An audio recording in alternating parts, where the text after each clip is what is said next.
우리가 국밥집에서 깍두기 한 조각을 집어 먹을 때 보통 이런 생각은 잘 안 합니다. 이 무는 대체 어디서 왔을까? 그런데 이 질문 생각보다 간단하지 않습니다. 무의 원산지를 찾아가다 보면 지중해가 나오고 이집트가 나오고 중국이 나오고 다시 한반도의 겨울 항아리로 돌아옵니다. 더 흥미로운 건 무가 그냥 맛있는 채소였던 게 아니라는 점입니다. 어떤 시대에는 겨울을 버티는 저장식품이었고 어떤 때에는 흉년을 견디는 경제 작물이었고 오늘날에는 종자 산업의 기술을 보여주는 작물이기도 했습니다. 오늘은 너무 익숙해서 오히려 지나쳤던 채소, 무의 원산지와 세계 확산, 그리고 한반도에서 무가 어떻게 김치와 동치미의 중심이 되었는지 따라가 보겠습니다. 먼저 원산지부터 보겠습니다. 많은 작물은 원산지를 말할 때 비교적 익숙한 문장이 있습니다.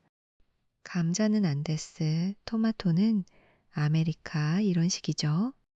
그런데 무는 조금 다릅니다. 자료에 따라 아시아에서 왔다고도 하고 지중해 쪽에서 왔다고도 합니다. 브리테이니커 같은 기본 참고 자료에서도 무를 아시아 또는 지중해 기원으로 보이는 작물이라고 조심스럽게 설명합니다. 왜 이렇게 애매할까요?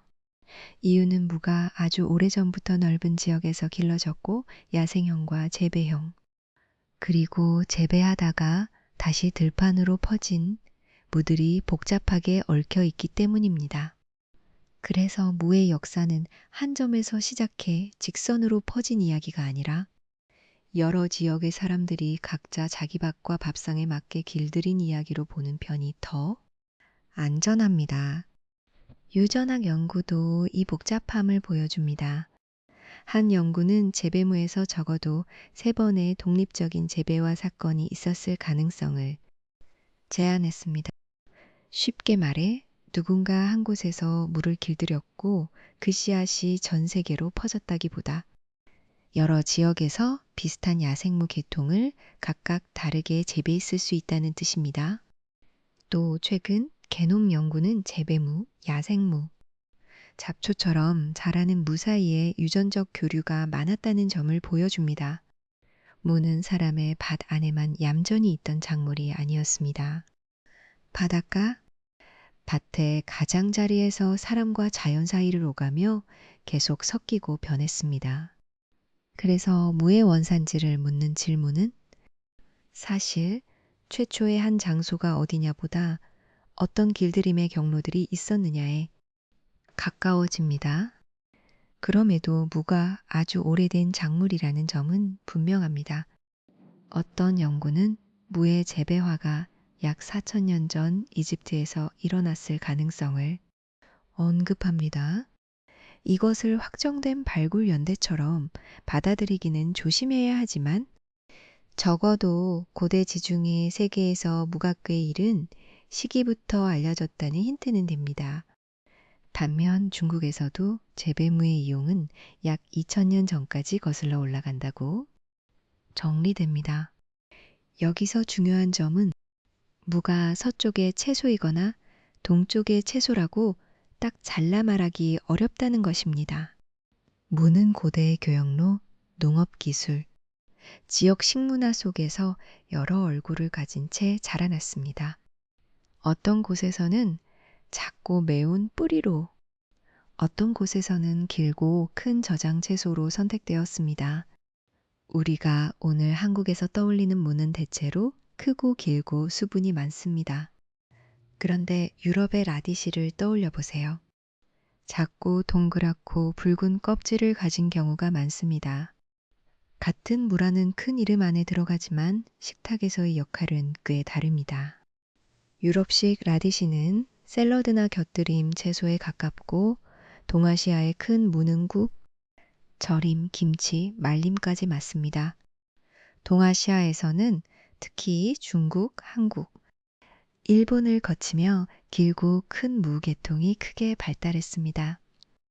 이는 단순히 품종이 달랐다는 뜻을 넘습니다.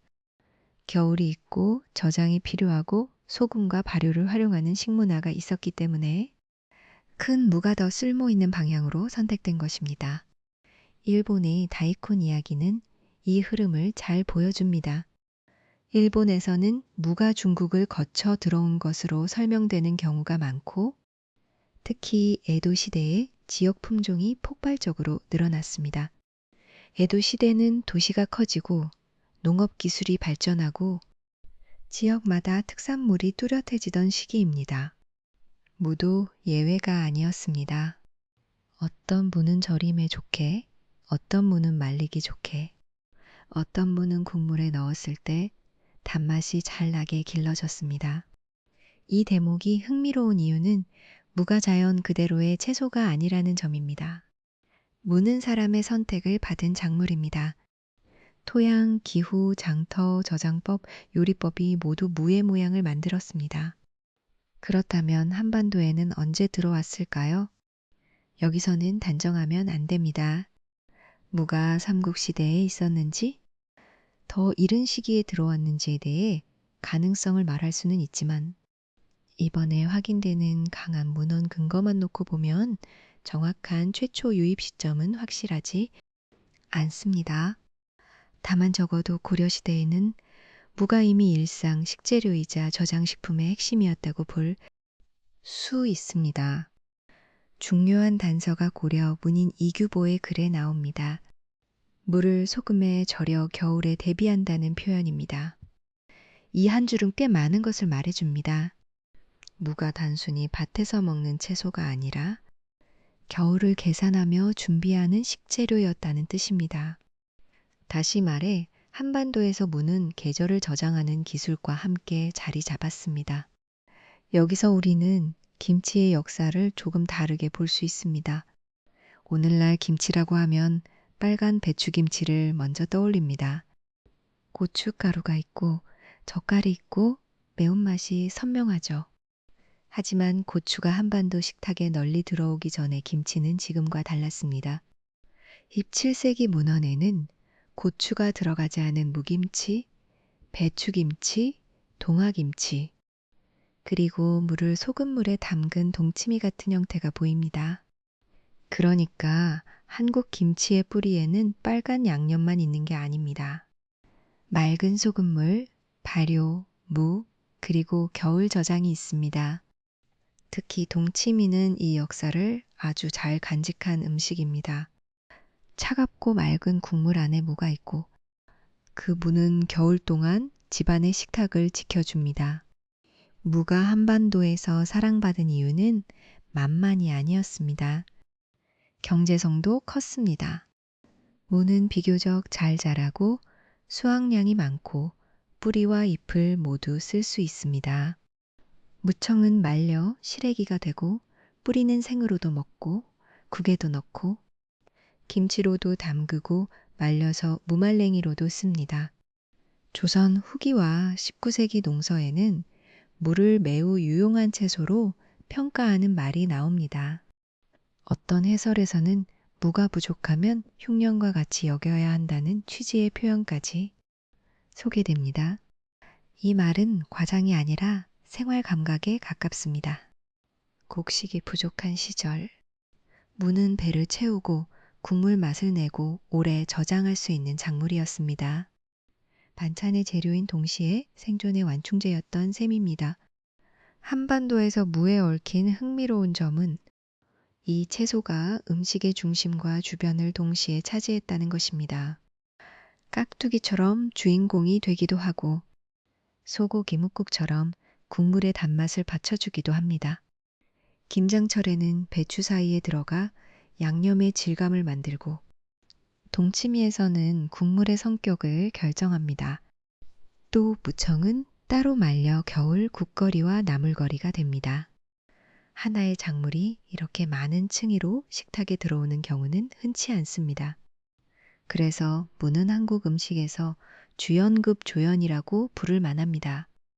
눈에 띄지 않는 날도 많지만 빠지면 바로 허전해지는 재료입니다. 현대에 들어와서도 무의 이야기는 끝나지 않습니다. 무는 한국의 종자산업사에서도 중요한 작물로 등장합니다. 한국에서는 자가 불화합성, 쉽게 말해 같은 계통끼리 수정이 잘 되지 않는 성질을 활용해 무의 일대 잡종, 품종을 개발한 사례가 알려져 있습니다. 일대 잡종은 서로 다른 계통을 교배해 균일하고 성능 좋은 씨앗을 얻는 방식입니다. 전통 밥상 위의 채소였던 무가 근대 이후에는 품종 개량과 종자 기술의 무대에 오른 것입니다. 이 변화는 무가 얼마나 경제적인 작물인지 보여줍니다. 잘 팔리고 많이 먹고 지역별 수요가 뚜렷한 채소일수록 종자 기술의 경쟁도 치열해집니다. 다시 처음 질문으로 돌아가 보겠습니다. 무는 어디서 왔을까요? 가장 정직한 답은 이렇습니다. 무는 한 곳에서만 온 것이 아니라 여러 지역의 자연과 사람이 함께 만든 작물입니다.